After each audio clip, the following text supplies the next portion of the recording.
การเก็งกำไรแม่นอิหยังและเป็นหยังจึงต้องเก็งกำไรในคริปโตซึ่งคำศัพท์นี้เนาะส่วนหลายมักจะได้ยินเกี่ยวกับทางด้านของการเทรดเนาะที่หลายๆคนมักจะว่าเก็งกำไรคลิปนี้เดี๋ยวตุ้ยจะพาทุกคนมาทำความเข้าใจเกี่ยวกับคำว่า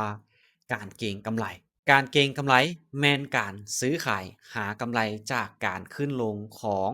ราคาบ่ได้ถือยาวแต่เน้นเข้าไว้ออกไว ยกตัวอย่างเจ้าซื้อเหรียญคริปโตตัวหนึ่งในราคาอยู่ที่$100แล้วในอีก1ชั่วโมงข้างหน้าราคาของมันขึ้นไปอยู่ที่$120แล้วเจ้าขายแสดงว่าเจ้าเก็งกำไรจากส่วนต่างนั้นก็คือ$20นั่นเองแต่ความเสี่ยงก็คือถ้าหากว่าราคาของมันลงเราก็อาจจะขาดทุนในระยะเวลาสั้นๆการเก็งกำไรบ่แม่นการพนัน แต่เป็นเกมของคนที่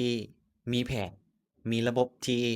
ชัดเจนและเป็นหยังจึงว่าต้องเก็งกำไรในคริปโตเพราะว่าคริปโตมันมีการเคลื่อนที่มีความผันผวนที่สูงในระยะเวลาสั้นๆราคาของมัน